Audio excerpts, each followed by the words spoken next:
Hello, everyone. Welcome back to the Every Calorie Counts podcast. Today, we are going to be going into HRT for females. This was Tim's idea, but I feel like we've had a few. Actually, I have had a few clients go to the Both have. what? You both have, or we both have? Yeah, we both have. Yeah. Yeah, I had clients go to the doctor discussing, their blood work or discussing certain symptoms or maybe birth control, PCOS, whatever it may be. And, they leave really discouraged and not happy. Yeah, I think we both had it happen, and I just did a consult on this too. But I also saw, and I actually, so I didn't. I'm not gonna. I can't like obviously say who the consult was with, but I can bring up their labs real quick because I just want to go over like exactly what blood work they got done from a hormone clinic to just exemplify the point here. And we'll get into that. Where is it? Hold on. I want to make sure that I have it here. I do. All Damn, right. Tim's not ready. Tim's not ready. Well, my second monitor is not working for some reason right now, and I Oh, have no damn. idea why. Yeah, I should have asked you before we actually hopped on the call, but I have no idea why that monitor is not working right now. It's plugged in, everything's good, power, yada yada yada, and I can't. There's zero display. Anyway, so like I'm discombobulated now. You know what I mean? I'm so used to being an efficient human being with two monitors now that like I can't figure out how to live on Guys, one Tim anymore. Tim just got a second monitor and his life is changed forever. If you Yeah, you and had two I didn't monitors, you would know. Yeah, I didn't even like Riley just had an extra one while we were at his house doing a podcast, and he was like, "I don't need this anymore, and I don't want it. Can you take it?" And I was like, "I guess, dude. Like, I'll try." And now it's been such a game changer for me that I kid you not, for the last like week and a half, it's been like 2 weeks, right now. No, it hasn't even been A two week. weeks. It was A last week. Thursday. Yeah. hmm So, but literally for the last week, I kid you not, right? I can't like I can only get this way so far because my other monitor's over Why here. don't So you like I'm set like them this up all in day. front of you? I can't, my mouse won't do that. It won't, it doesn't work like that. I'm telling you, I can't for whatever reason. I tried. Like I can show you all the extension cords I have. I tried everything. Like I cannot get the mouse. If it's directly on top, it has to be on the side for some reason. I don't know why. No, I'm not talking I about on don't, I top. I'm actually talking like about watch get the them YouTube both all over. like Wait, your computer here, your monitor here, like in front of you instead of having the monitor here and your computer here.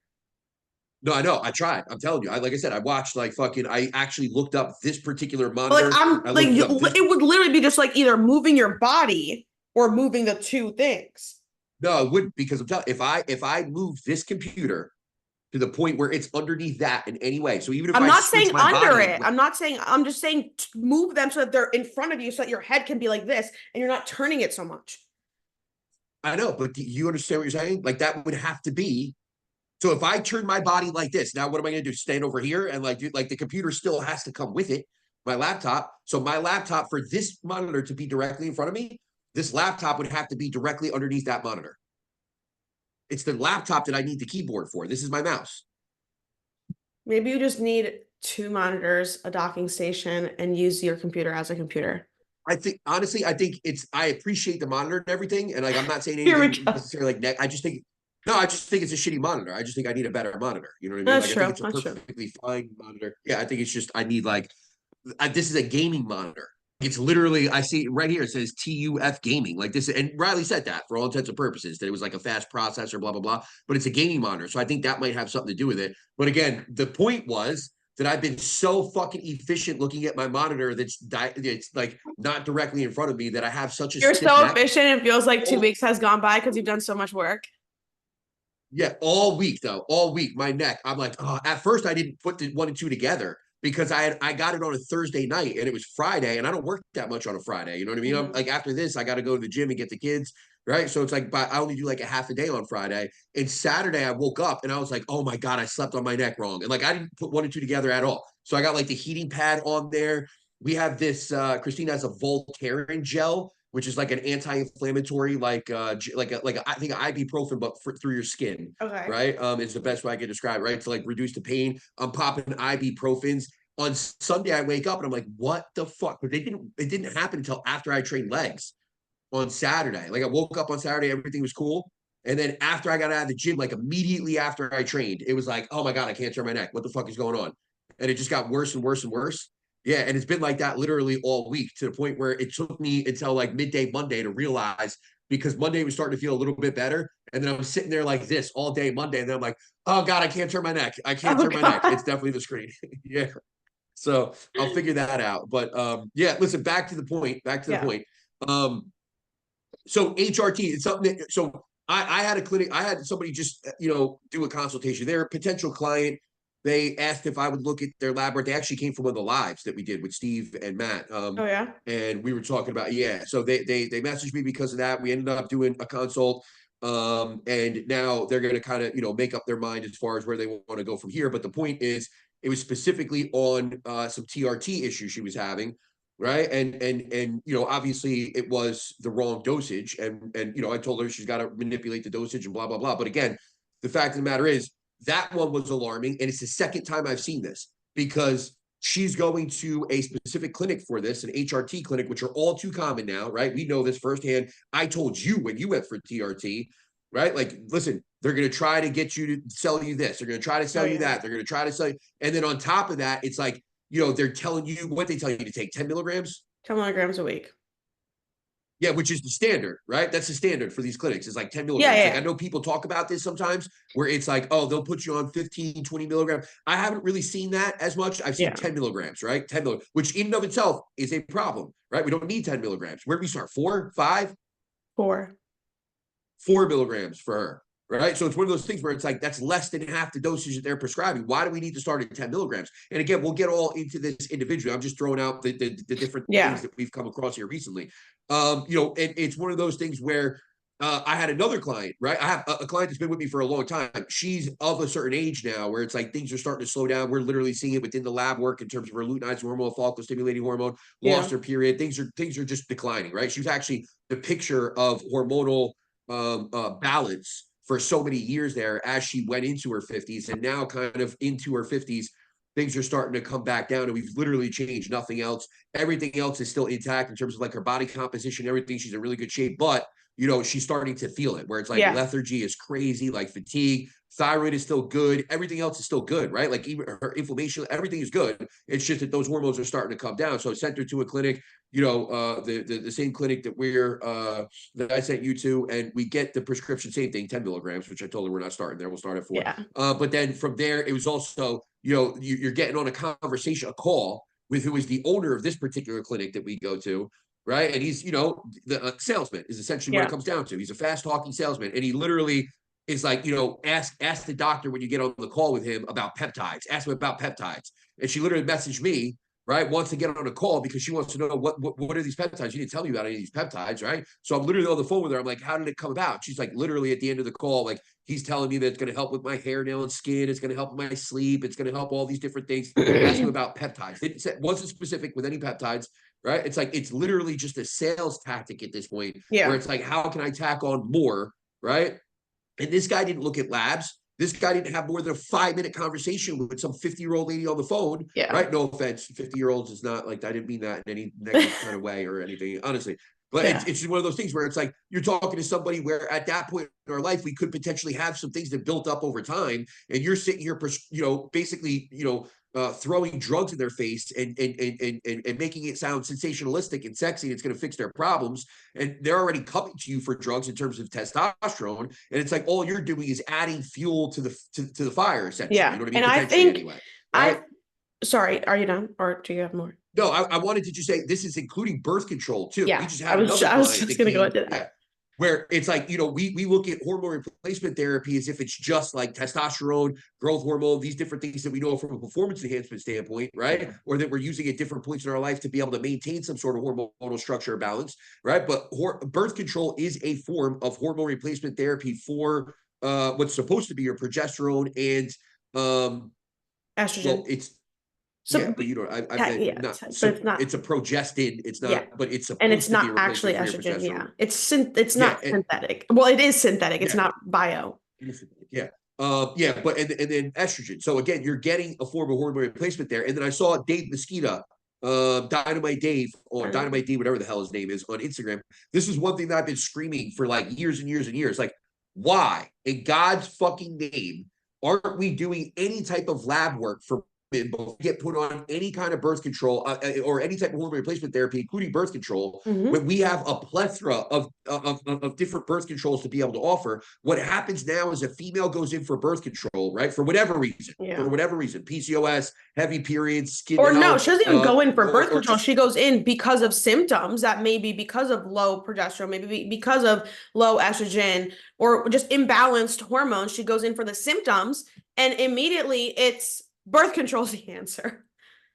well, I have another one for that too. But the bottom line is they even if they go in for contraceptive and they're like, hey, I'm just here. Birth control might not be the best thing. Yeah. I listened to Marina and Tim, and they told me like that. Here's the consequences. Here's the positives of birth control. But I'm really like, I don't even trust myself. Birth. I don't want to have babies. Yeah. I need to control birth. I'm gonna go in and get it. Okay, cool. What's gonna happen is the doctor's gonna say, here's a birth control pill, just like that. Bing, bang, boom, whatever one he uses and whatever guy that he's talking to, what's the guy I'm looking for, pharmaceutical sales rep he's talking to, whatever brand and company they're pushing, fine, here's the product, bing bang boom, this is the one I use with everybody, cool. Now 4 weeks later you're starting to have some symptoms in terms of side effects of this birth control. So what's going to happen then is you're going to come back in and he's going to say something along the lines of, okay, we'll give you a lower dose birth control now, right? And they're going to give you a low estrogen birth control, right? Yeah, and then let's or like say a you go back progestin and 4 only. weeks later, well, that's let's say 4 weeks later, you go back and like you're saying, hey, doc, I'm still having side effects even though you changed my birth control. Okay, cool. Maybe we should try an IUD, a progestin only type product, right? And it's like now you're just legitimately taking shots in the dark. Why didn't anybody run blood work on this female to begin with so you can match the birth control to whatever their current situation is hormonally? You know what I mean? It doesn't make any fucking sense. Yet if I go in for TRT, testosterone replacement therapy, whole as a male, fucking ordeal. it doesn't matter. Yeah, it doesn't matter what place I go to, a urologist, an endocrinologist, a hormone clinic, I have to get blood work done first. I have to get blood work. They have to make sure that my testosterone is basically in the gutter before they'll prescribe me any testosterone, right? Or at some of these hormone clinics, you could be fucking 500, 600 nanograms. They'll still prescribe you testosterone. But nonetheless, I got to get the blood work done first, right? But yet for a female to go in and get birth control, it's just, go ahead. Like, let's give you whatever we got here, and then we'll mix and match, and we'll fucking play, fucking essentially blindfold ourselves and throw darts at the wall and try to hit a fucking bullseye along the way, and hope to God that you do have symptoms when you're on the wrong birth control. Because if you don't, and you're taking the wrong birth control for the next 5, 6, 7, 8, you're going to end up in a position where everything is fucking crashing. You're in the worst possible place anyway, which is likely. Even if you're on the right birth control, when you're talking about an oral contraceptive at the very least, right? So now, lastly here, right, I actually follow somebody, and I actually messaged them at one point to have them on the podcast because they're very big on women's sexual health, right? Which was a topic that I wanted to cover, but I wanted to have a female specifically that was on there. Do I know him or her? I guess. No, it's a very May's Women's Health. I don't know who. Yeah, May's Sexual Health is the name of the thing. But they literally. I checked my hormones and they told me that my hormones are all normal. Everybody's normal is different. And, you know, there are lots of different lab ranges out there. For women, because testosterone is really not thought of as, I think, an essential hormone for women, the ranges in the regular labs, your LabCorp Quest, are quite low. We look at testosterone in women, they're more like, okay, this is not a specific number that you have to be at. It's more like, what's your normal? So when you come in here, we look at your levels, but we also look at how you feel. And even if your levels are lower or low normal, you may still feel better if your testosterone levels are a little higher. Also, if you have come in and you have low levels, but you have no symptoms, they're not going to treat you because. Now, listen, the only problem I have with this, and I'll read you my thing verbatim here, right? What I posted underneath this photo was, I'm 100% for shining light on HRT for women. I genuinely think that when we're talking about quality of life, this could be a single most impactful tool outside of lifestyle changes to consider. That said, LabCorp's reference interval is 13 to 71. All right. I would hardly call that low. Yeah. Right? So now we're telling people like, hey, well, actually, sometimes, halfway... I mean, actually, no, I think that was an old one. So whatever, continue. But yeah, it's 13 to 71 now. Yeah, it's the range for women your age. That's what it's going to come back. So now we're telling people that like, hey, this is a low reference range. So if I'm listening to that, would that mean that if I'm halfway down this range, right? If I'm at that midway mark, if I'm at like 30 nanograms per deciliter, wouldn't that make me relatively low? Because she's saying that she specifically referenced LabCorp's, right? Specifically referencing this reference range, right? And I'm halfway down this, right? I'm in the middle ground here. Wouldn't that mean I'm low technically? So she's telling people 30 nanograms per deciliter is low. Where do we get off? I mean, she did also say 40 nanograms per Quest. I deciliter know Quest, their high is is a little bit lower. 49. They're 50. 51, I think, is their high. It could be 49. Who cares at that point? We're you know, it's dollars a cent. Yeah, exactly. Who cares? But at the end of the day, and that's true, and I'm not going to argue that necessarily, that's relatively low. But I also want to see what is the low end of that spectrum, because we're talking the norm. You and I both know what we see, right? And it's a very broad, very general, quote unquote, norm. Because for every female that we get that's in that average range that we see, right, we also get whatever. I mean, I would say for every 5 women that we see that are average, we get 1 female that's 70 out of nowhere. All natural, never took birth control, they're 70, right? Or they're on a birth control for a matter of years and they're still, you know, whatever, 54, right? Or we get a female that is, you know, whatever, 3 on the testosterone, right? So it's one of those things where it's like this, you can't, right, conceptualize it in that way where it's just there's this, you know, broad level of average. But I would say with our clients, if we were to take our clients and the lab work that we look at, I would say an average range for a female is between 20, right? And on the high end, 40 nanograms per deciliter, right? And again, I would say that's the high end, 40 nanograms per deciliter. We're probably somewhere more average at like 25 to 30 nanograms per deciliter is probably our hard average, right? If we really wanted to dial it down. So now the rest of that message that I sent her though was, or not that I sent her, that I actually commented, that corp's reference interval is 13 to 71, right? Nanograms per deciliter. I don't know if most would consider that low. Further, I think it needs to be more than just a 60-second to really women here with that, because again, I think the 60-second. Wait, you're getting cut out. Can you repeat that? What's that? You got cut out. Can you repeat like the last half of what you were reading? Well, I just said, I think it needs to be more than a 60-second clip to really help women here with education on this matter, because again, I think a 60-second clip in this particular case, all it did was, I think, add to confusion. Yeah, I think in general, any 60-second clip is going to add to confusion. It's never enough. And you can say that, that's fine. Yeah. But what they're specifically talking about are lower reference ranges, and they referenced a particular company here where I would argue their reference range is actually relatively good. It's pretty good, It's a relatively good reference range, right? And then on top of that, they're saying they basically treat symptoms, right? So what you're doing is, I think you're allowing these clinics to prey more effectively on women, right? Because we're talking about symptoms that you can't fucking address the symptoms here. You can't. I'm so sick and tired of this being for people that are trying to do well. I'm a hormone clinic, so I address symptoms. Oh, I'm looking at labs and I'm addressing the symptoms. That's great. But if you come into a fucking clinic and all they're is fucking testosterone and your fucking progesterone, and you're telling them that you're fatigued, right? And let's say those numbers come back at 20 nanograms per deciliter, right? And let's say your estrogen comes back at 80 picograms per deciliter, and your estrogen comes back at, you know, whatever, 4. Like, the bottom line is, those numbers, they'll tell you, are low across the board. Based on what she's saying, those numbers are low, period. So now they can dose you up with these hormones, when in reality, they didn't even fucking check your thyroid.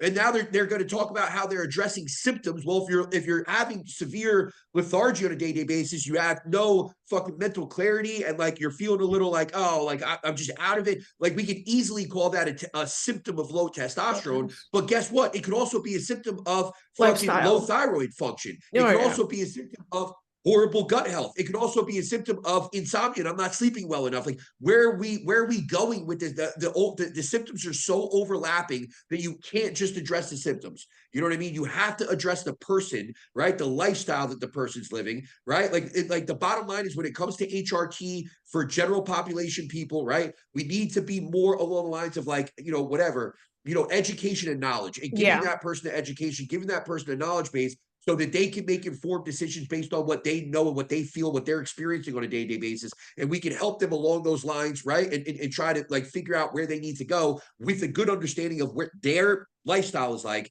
right? What maybe they need to do from a lifestyle perspective. And then on top of that, what the symptoms are and what the blood work is saying. But all of that has to come together, because if it doesn't, we're giving people hormones and fucking, you know, all these different drugs. And it's like, at the end of the day, what if you just told that person that's like, you know, well, forget about Band-Aid. What if you just told that person, like, hey, you're doing OTF 5 times a week. You're training with a trainer 4 times a week because you can't get your body into the shape that you wanted to, and you're having all these digestive symptoms. And it's like, okay, but your testosterone's in the gut. No shit, because her gut health's a wreck. She's overstressing her body. Why don't we just, instead of putting her on testosterone, tell her to chill the fuck out? Because what happens if you put her on testosterone, right? Everything starts to fucking happen as far as, like, let's say she starts to lose weight a little bit, right? So she's like, okay, I'll cut out some of the OTF. I'll cut out some of the trainer. They're expensive anyway. Now I'm paying for this HRT clinic. So now what's happening is there's a sense of a dual therapy going on there, right? Where unbeknownst to her, she's making lifestyle changes that are now going to impact her natural production of some of these hormones, right? And on top of that, she's also taking some of these hormones, not to mention the fact that, like, that's one scenario there. The other scenario is she's pumping all these hormones out of her adrenal glands, right? Now we're giving her more hormones on top of that. We're driving a hyperandrogynous state, or we're driving like a PCOS type of state here, right? Like, it's just, there's so much going on there. It's fucking mind blowing to me that there's not more organization, and it seems like it's coming more and more the Wild West with the more and more clinics that we have now. Yeah, no, I agree. And something that I was gonna say, so kind of taking it back to like the clinics and like the sales guys, and even gynecologists, honestly, that, like, I think what it comes down to, and what I really want to continue to like preach and like talk about with my clients, is females having the education and understanding of their body, because it is, no matter what, like a salesman, whether he's in an HRT clinic, whether he works for a pharmaceutical company, whatever it is, like, they're gonna prey on people that are the most vulnerable and like in a vulnerable state, because people are going to the doctor, going to clinics when they are not doing well, when they have symptoms, when they're lost, confused. It's going to be so easy to add in peptides. It's going to be so easy to add in progesterone, even if it's not needed or whatever it may be. So I think what it comes down to is, like, women having the proper education and understanding of their body in general. And that's something that I have seen time and time again, just that, like, the woman's reproductive health industry is so ass backwards. It's so ass backwards. And like, even when I went to that clinic you sent me for my TRT, and I've always been a very, confrontational person, straight up. Like, I don't bullshit. I don't beat around the bush. I know what I want, and I get what I want when I want it, right? So when I got on the call, I was like, hey, I'm not. Shut the fuck up right before this podcast. What? I said she told me shut the fuck up right before this podcast. No, but seriously, when I got on the call, I knew going into it what it would be like, because of what you told me. Like, hey, he might try to push this and that, but like, like, whatever, I can handle myself. Get on the call, and I'm like, hey, I just need like TRT. That's all I need. Like, I'm good off of everything. He's like, okay, good, like, whatever. So it's like, but I have that education. I have that understanding of what I need, what I want, right, and where my body's at. Most women, the majority of women, do not have even a blip of an idea of what's going on in their body and what they may need. So when they're sitting on the like patient seat in the gynecologist's office, they, may have symptoms of low estrogen. They think that they have PCOS. They are at such a vulnerable state where then the gynecologist is telling them, oh no, you have to go on birth control. And so, like, what is a woman who, for lack of a better word, is kind of naive in that world, what is she going to say? She's going to like go with it, because that gynecologist, she's supposed to, be there to help you, guide you, to like a healthier path. And what's even worse is that then when that patient brings up lifestyle things, like, hey, I'm working with a wellness coach or whatever, health fitness coach, whatever, we're working on my lifestyle. I have a client specifically say, I used to, really abuse my body, but now I'm taking things back. And the gynecologist basically laughs in her face. Oh, that's cute. You think that's going to help? It's mind-blowing. Like, aren't they supposed to support healthy, lifestyle changes? It's ass backwards. Then whole different, client went to the HRT clinic I went to. They did pull labs, obviously they have to, but they didn't ask her about her lifestyle. They didn't ask her about being on birth control. Her testosterone was the lowest I've seen. It literally said less than, like, it didn't register. It said less than 3. And they put her on the 10 milligrams, didn't even ask or consider the fact that she was on birth control.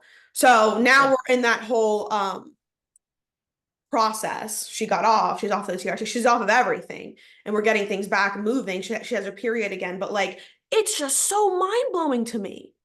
Well, that's the other side of it too. It's like you never know where the problem lies sometimes. Like, right? Like we're talking about a lot of physician stuff, right? And these hormone clinics, but at the same time, like I can tell you a coach right now, and I don't even Yeah, care. Like coaches are, we took somebody on from that guy, Alex Toplin, who's this big YouTube guy, and he also does a lot of coaching. And he took on a young female. competitor. She was 20 years old, 20 years old. She's a client of ours now, right? But 20 years old at the time is, I think, 2021, something like that. She was on at the birth time, I control. think she They was ran 21. I labs. think now she's like 22, 23. Okay, Maybe, so you know what I'm talking about. Yeah. I know. Yeah. So so she went to go get blood work done. Obviously, she was on birth control at the time she got the lab work. And of course, it goes like, oh, your testosterone's low. Go I to this didn't know hormone that. replacement clinic. I thought she was already off of Yeah. birth control.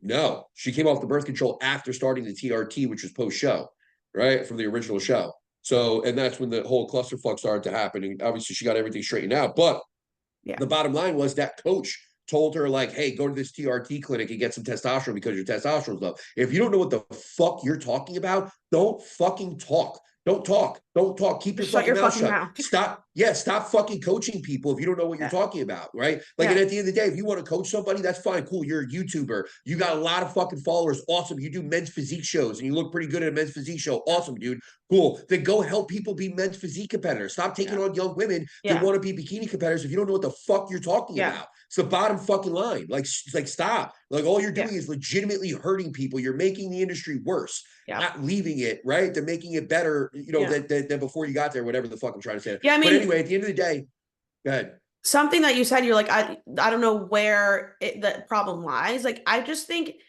everyone is trying to get, I don't want to, again, demonize Western medicine, but like, it just seems like every avenue, every, I guess, niche of Western medicine has this way of doing things where they don't ask questions and they just give shit out. Like, and so I'm like, to me, it's like, I literally am at a point where I'm like, there has to be some conspiracy theory with the pharmaceutical industry, you know, paying off these doctors to get them on as many fucking meds as possible.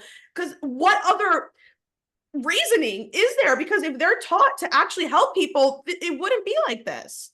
Well, some of it too with the hormone clinics, it's not even about a pharmaceutical. Remember, they'll usually be in contact with their own compounding pharmacy. So another one that I brought on recently, you know who Gary Brecka is on social media?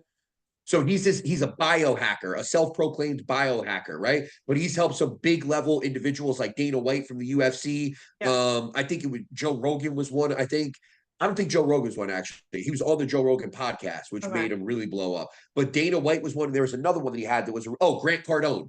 Grant Cardone, who's like a billionaire investor, right? Like a big time, like, you know, guy. And Grant Cardone is known for his 10X. So he's a guy where it's like you go, you invest with him and he'll like 10 times your money, 10 times your productivity, all this shit. But he's known as like, it's 10 times. It's kind of like his logo or whatever. So Gary Brecka helped him. Gary Brecka teamed up with him and now they have 10X Pharmacy, right? Or like 10X Hormone Clinic or whatever the fuck it is, right? So I have this new client, right? They was telling me, literally sent me a list. I'd have to legitimately pull it up, which I can, even though I should have it on another screen right now, but I don't. I want to just tell you guys what he's taking and how far they went here, right, with this nonsense. And then I want to go back to that other lab work that we had so I could just go over what they're actually pulling as far as labs are concerned for some of these people. So this guy he went in for low testosterone, right? And for all intents and purposes, his testosterone was low. It was under the range. So it was like, I think it was like 170 or something like that. But truthfully, I don't remember what his testosterone was to start. I really don't. I'd have to look it up. But right now, coming to me, he was on DHEA per this clinic, right? And clomiphene per this clinic, right? DHA and pregnenolone through this clinic, ADEX, Arimidex through this clinic, CJC 1295 and ipamorelin through this clinic, plus NAD plus, glutathione, and HCG, all through this clinic, right? So he legitimately, right? They had a call. That's fucking expensive. That's all I'm thinking. Dude, So that's what so he had a call with him after when he was like, he's calling the salespeople. So he basically submitted blood work. They're like, oh, okay, based on or he contacted them, did blood work through them, and then based on the blood work, they're like, okay, you need this, and this, right, to 10x your health and all this shit, right? And then once they get you, what they do is they're selling you, they're upselling you. So now they're like, you can either get whatever, this month supply, this 6-month supply, or this year supply. The year supply saves you the most. So it's like he spent thousands upon thousands of dollars, right? I forget what the numbers are, to be quite honest, but I know the CJC and ipamorelin, it was something like mind-blowing, right? And I literally sent them a link to the amino asylum that we use, right? Where I've had clients that have used it and have pretty good results off of that same CJC and ipamorelin. I know it works, And right? you get 20% off. He literally shit himself when he's like $35. What the fuck is actually called the compound, actually called the place. It was like, I want to return all this shit. And of course, they're telling him like, we can't return these types of products, yada, made a big issue out of it, and ended up getting some of his money back in some way, shape, or form. But it's like this whole slew. I'm like, dude, honestly, we can boil all this down to 2 things, right? Let's go TRT, and I'll send you to the clinic. And if you really want to go crazy with some of this other stuff, like you just take a couple IUs of GH a day. Yeah. You know what I mean? And like, we'll get rid of literally all of this extra shit. Like, you don't need any of this extra shit, any of it. Like, maybe keep that ADEX and have it on hand, but you're going to be on such a low dosage of testosterone, 100 milligrams a week, that you probably won't even need that ADEX. We'll see based on the lab work, but like, literally, we can boil it down to those 2 things. And I'm like, here, like, this would be a relative cost for these things, right? And he's like, that doesn't make any sense. He's like, that I'm paying that cost for one of these things. I'm like, I know, but that's what I'm trying to tell you is you don't need, I don't know why they put you on the Global 5 when you went for TRT, like, yada, yada, like, especially with where his levels were at, all this different shit. And like, it's so they're literally just set up to make money. They're literally just trying to put like, you I get on it. the like, least efficacious thing to make more money and get repeat business. Yeah, no, I get it. It's like, I feel like there needs to be some sort of law that like the whole idea of like making your, because again, we live in a like capitalist society where like you can make money however you want. Like it's fine. But like when it comes to people's health, I don't even know how people sleep at night doing that. So it's like, it's crazy to me that like HRT clinics, pharmacies, whatever, can still, make money however they want. There has to be some sort of rules and laws. I don't know. I don't get it. So this is actually the first follow-up lab work, right, that I had a female client get after she had started her TRT with a clinic, right? So I didn't have her get it. I'm sorry, the clinic did. This is before they started to work with us, right? So she's a client now, and we're going about things a little bit differently. But the first follow-up labs that she got, they checked testosterone, estradiol, hemoglobin, and hematocrit. Wait, is this a like female? Literally, yes.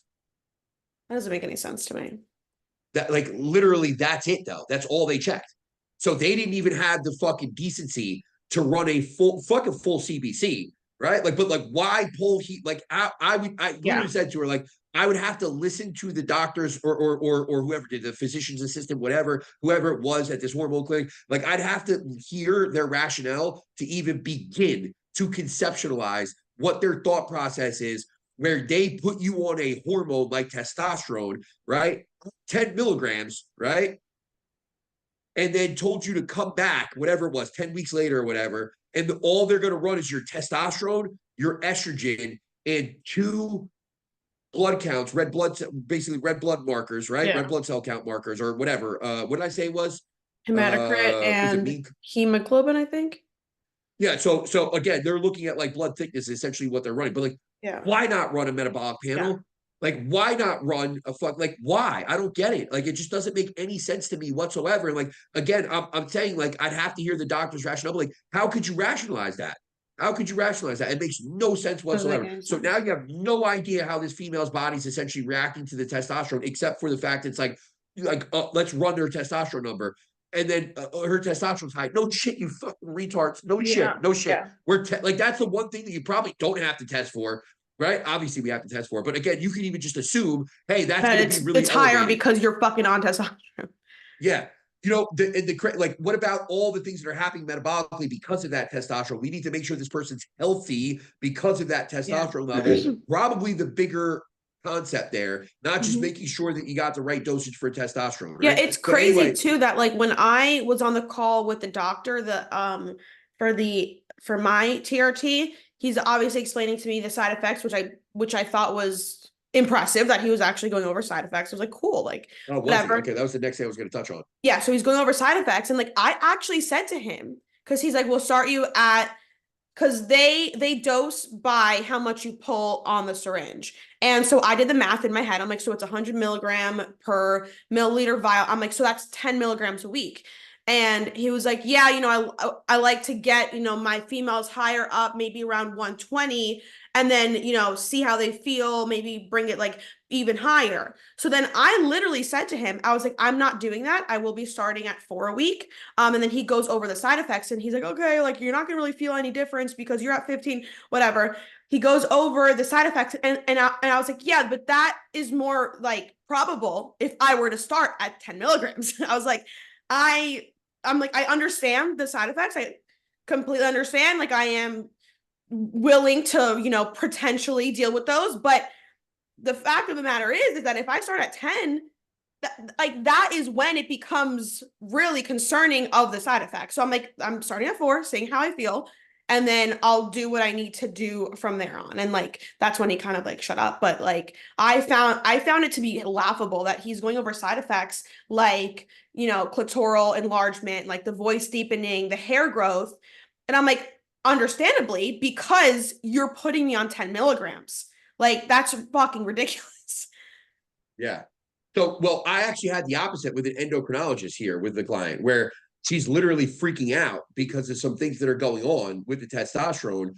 And she's like, my endocrinologist who put her on the testosterone, this was not a hormonal clinic whatsoever, right? She had some health issues, went in and eventually was referred to this endo. The endo is now putting her on thyroid medication and testosterone replacement therapy along with some progesterone, right? But the bottom line is this endocrinologist said to her, from what she said to me verbatim, right? Sometimes things get missed, but I asked her flat out, like, is this exactly what he said? Like, this is exactly what he said? She's like, yeah, there would be no side effects as long as you stick to the dosage that I'm telling you to stick to. Yeah, he even said to me, he was like, but you start to see those side effects when, or I've seen females get those side effects when they, get above maybe closer to 200 nanograms per. I'm like, I just want to get to 40. I'm like, what? Yeah. So now, but I would say even when you start using testosterone in general, right? Even if you start at a responsible, safe dosage, the reality is that there are going to be some things that you need to look out for, right? That if you're not given that precaution, especially as a female, right? Like there are things that are going to pop up there where you're like, oh my God, am I okay? Irregularity within your period, irregularity within discharge, irregularity within how do I even put it? Like, the scent, the smell, what you might feel is like the cleanliness of your vagina, right? Like, honestly, seriously, there's different things. I mean, like, yeah, you're listening to things, I'm like, yeah, all of that could seriously be things that change a little bit, like the pH balance, like all these things can be altered by going on testosterone for the first time. Yeah, I think you've seen some irregularity with your period. I haven't, like, my first 2 cycles were like a little bit shorter, but now everything's like exactly how it was before, but basically before prep, like when I had my cycle last. Yeah. All right. So fine, fair enough. But the bottom line I haven't seen any changes whatsoever, except I just feel better. Yeah. And then there could, like, I think the libido thing is also like something to really, like, I don't know if I would say like warn people about. I think sometimes people, especially males, like they get excited about the libido change, right? And sometimes maybe that's like should be encouraged or supported. And I'm completely totally for it. But like sometimes like it can be fucking, especially if you're starting a female on 10 milligrams and they haven't had a libido in a long time, like it can be almost overwhelming. Yeah. You know what I mean? Where it's like, dude, this is something that you should probably be telling people like, hey, just look out for this. This is something that's going to be a part of the change. I actually tell women that libido is probably the most objective thing that we could look at there, right? It's much less subjective than some of the other things because like we talked about originally, like symptoms can be so overlapping. So if I tell somebody like, yeah, your vitality might be better, your energy might be better, like your mood might be better, all these different things, but then on a day that you don't get enough sleep, you're like, oh, I'm waiting for this testosterone to kick in, but I'm so tired, I'm so exhausted. Well, you didn't sleep last night. You know what I mean? Yeah. Or whatever's going on. Like you're fighting with your significant other, like that can alter your mood. Like, again, you didn't get enough sleep. Now your hunger's elevated. Like you think that all these things are potentially maybe from the testosterone, or you should be improving them but again, there are lifestyle factors that are in play there that are giving us this crossover effect in terms of that symptomology or what to look at there from like a benefit standpoint. So again, to me, the most objective thing to look at there is if your libido is X before you start taking testosterone, you can safely assume that, based on a certain dosage, your libido is going to be here, right? Which is a complete and total 180. You know what I mean? Like we're going from 0 to, whatever, 80, 90, 100 as far as libido scale is concerned. So it's going to be a very objective marker to look at. Even if you don't get enough sleep one night, you might not have as much libido than that, but it's going to be significantly, even if you're at 70, right, before, instead of 100 because you didn't get enough sleep. Yeah, it's still extremely noticeable from before, right? So that's one of those very objective markers. Yeah, those are the two things that I've noticed. Like I just feel better day to day. I feel more like good. I don't get that like crash, really, if that makes any sense, like energy wise, but then also the libido. Like, I mean, we started Monday, Friday injections, and then got my labs 4 days after injection. I was still at 15. So we said, let's try injecting every other day. So basically now I'm at 3 to 4 milligrams a week. So whatever, because some days it's 3 days, or some weeks it's 3 days, some weeks it's 4, whatever. But now that's when I notice I feel more steady with the libido for sure. And it's like night and day. Yeah. And we're finally at 40. Nanograms 40 per deciliter as far as nanograms. your testosterone is concerned. Yeah. But yeah, I think it's one of those things where it's like, you just like, the education side of things is tough, right? Because that's really what it is. It's like there's a poor knowledge base amongst general population individuals in general. We've talked a lot about women, but men, it's the same thing here, right? Where it's like you're going to an HRT doc or not an HRT doc, a hormone clinic, right? Which I get maybe HRT doc. I don't know how you would necessarily describe that, but and they're putting you straight up on 200 milligrams a week of testosterone. I know as males, we love that concept because like, oh, I'm going to get jacked, I'm going to feel this, I'm going to feel that. But do you really need 200 milligrams? Like, is that something that's ultimately going to change the way that your body's working from like a blood pressure standpoint or from a cardiovascular risk standpoint? Like the more drug that we have to take. I have a client right now who we just got lab work back not that long ago. His testosterone is fucking shot. It's completely and totally shot. But I basically told him like, dude, at the end of the day, are you going to need TRT? Yes. But would I rather see you clean up your life first and like, let's get all this shit in order. Like your diet sucks. Your sleep sucks. Stays up every night until fucking 3 a.m. playing fucking video games. Like you there's no movement on certain days. Works in an office. So it's like he legitimately averages 3,000 steps a day. Like, let's get some fucking sunlight. Like, let's get some steps. Let's get some fucking good food in you. Like, let's get you moving a little bit. And then let's get some more lab work done and see where you're at. Because if I send you to a clinic now, they're going to prescribe you fucking 200. Shit, nowadays, they might prescribe you 300 milligrams. I don't know what their limit is. You know what I mean? Yeah. But that's where you're at right now. But like, maybe if we get this up naturally to a point where it's like 400 nanograms per deciliter, are we still going to, can we still go to a hormone clinic and get some TRT? Yeah. But now maybe you need 100 milligrams to get you to the top range instead of somebody prescribing 200 milligrams from the beginning and trying to fiddle with the dosage later on. You know what I mean? So it's like, it's one of those things where it's like, even for a male, like, again, I don't know where the education knowledge base starts here, which I think is a big issue. I've had somebody on the podcast before, and we were talking about women's health in general, and their thought process, well, we gotta teach the next generation. And it's like, well, where, when, and who is doing that? Because the next generation, I have a 17-year-old daughter. She does everything wrong that she possibly could for her hormonal health. And even though I try to tell her, I'm her dad, she's not going to listen to me. Yeah. You know what I mean? But like, when are we teaching? She's a 17-year-old female, right? Like their health class has nothing to do with anything like substantial in terms of their overall functioning and health as a female. So like, when are we educating these people? When are we building that knowledge base? Yeah. That is something that I think about often, where I'm like, because even I, didn't learn about this until like 5 years ago when I started working with you when I was 19. So it's like, I was never taught about the actual cycle and what goes on and like when you can actually get pregnant and tracking your cycle and so on and all these things, or birth control and what it actually does to you and whatever. But like, you're right. Like, when do you start teaching that? Because even if we did teach 16-year-olds, right? Because by then majority of them like have their period. Even if we started teaching that stuff to 16-year-olds, like they can't their brains aren't developed. They can't actually understand or try to track their cycle, try to, It doesn't matter. Yeah, it wouldn't matter to anyways, right? So like not as much as staying up late and talking on the phone with their BFFs and boyfriends and whatnot. Yeah. Exactly. And then, going out for pizza every Friday or whatever they do, so it's like it's just so that it's just tough because like how do you teach that when, and then even if you do teach it, like nothing's gonna change as far as what a 16-year-old is doing day to day. Yeah, it's also a matter of who's teaching it, because again, we're sitting here talking about physicians that are in this landscape, right? Whether it's the OBGYNs, whether it's the endocrinologists, and even that, it's like it seems to be such a fucking ego trip dealing with these people sometimes that it's like, is it really a service to any of these kids? Huge. Yeah. Is it any a service to any of these kids when they're just getting that person's interpretation of what's going on or what they should be doing, which is probably just going on birth control 90% of the time anyway, right? And so it's like, who's teaching these people? The fucking health teacher from fucking school who's also a substitute fucking gym teacher? Like, no offense to substitute gym teacher. I just don't know if that's the person I want teaching my daughter. Who's also kind of overweight and like, not actually well, that's a very, very broad generalization. That now we really apologize to substitute gym teachers, okay? I'm not saying substitute teacher. I just mean like a gym teacher. Most of my gym teachers were never in shape. Like, so I don't know. It's just it doesn't. Who knows? Who knows the answer? I think if there's one way I could end this, right, for like to have some sort of like resolution or to have some sort of practical takeaway, if you are going to the doctor for anything hormonal, right, anything, including birth control, if you're a female for any reason, including this contraception or even symptoms that you may be feeling or thinking that you have. Yeah. Always insist on getting blood work first. And here's the fuck, right? Here's the fuck, because this is going to fuck you up, right?